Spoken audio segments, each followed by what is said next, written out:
Hey, this is Glenn. Welcome to another episode of Difficult Questions. This one, who protects the boys? This is in response to my last episode, Who Protects the Girls? It got me thinking, who does protect the boys? I was listening to ex-Marine who was talking about the way boys are treated in Afghanistan, because women are seen as being for procreation. So boys are seen as being for fun. And when I was growing up, there was this idea that I had to protect myself. And it's very machismo, but I think no one thinks to protect the boys, because the boys are either victims, they're villains, or they're protectors. They're never rescued. Rescue is for the girls, it's for the women. The boys are disposable because the boys can become a threat. The boys become men, and the men can be perpetrators. So there's never this idea that boys need to be rescued. Boys need to protect themselves. Boys need to walk it off. Boys need to toughen up.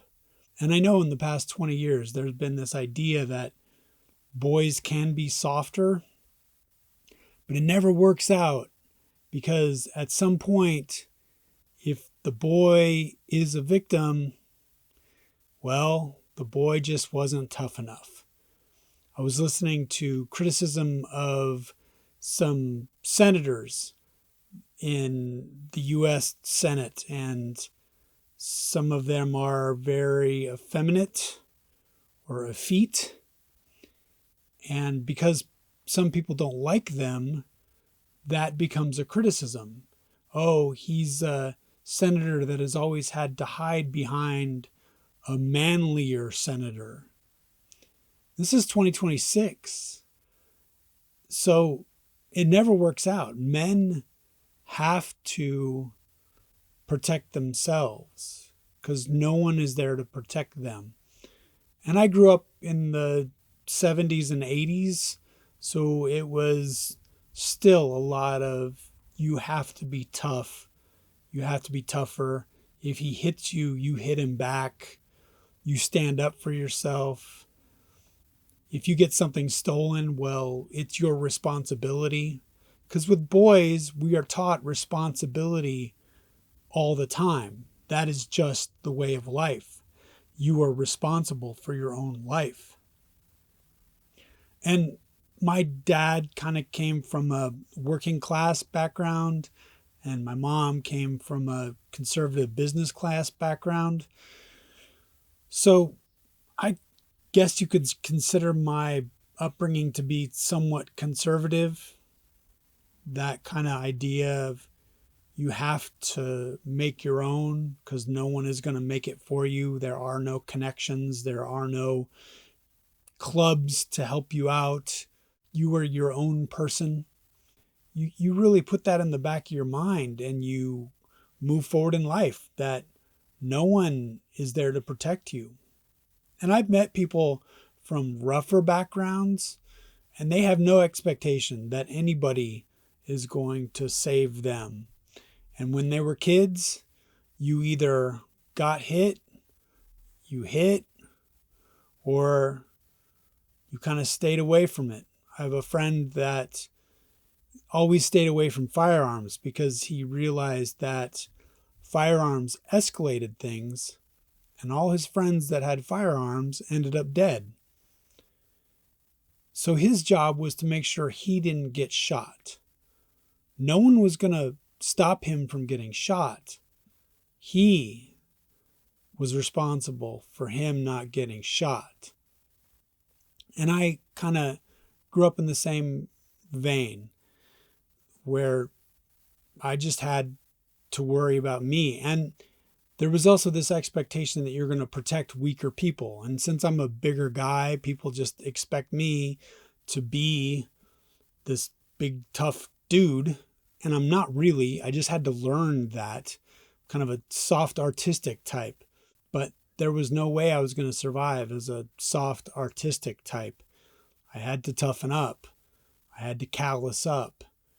Even when women say men can be soft, they don't want soft men because they need someone to protect them. And this is just from my experience. There's an idea that you as a man need to protect women, and women need to be protected by you. So in this country, who protects the boys? I remember going into Boy Scouts, and you always hear about bad things happening to boys in the Boy Scouts or bad things happening to boys in the Catholic Church. But there's no solution for that. It just keeps going.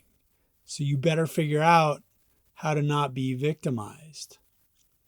I don't think anybody protects the boys.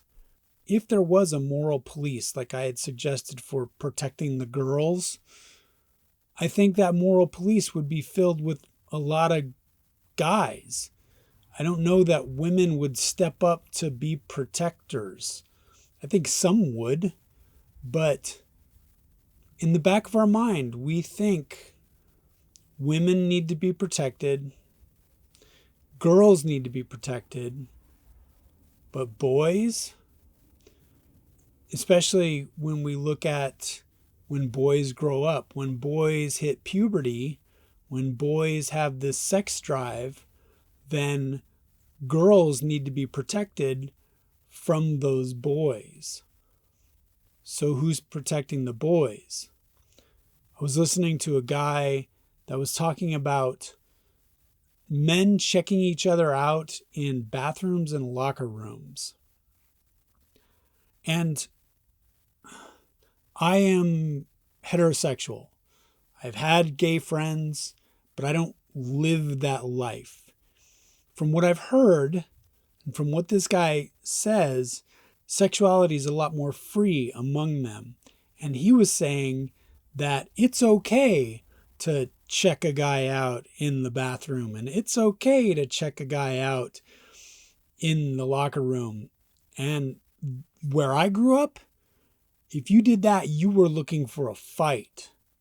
And my friend that grew up with friends with firearms would definitely agree with me. That is not something that you as a man, young man, boy, that's not something that you do, because that's a threat.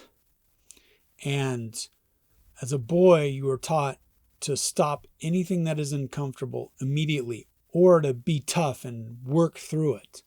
So this idea that this guy is telling people it's okay to gaze at men in the locker room because you always want to compare yourself, or it's okay to look at guys over the urinal.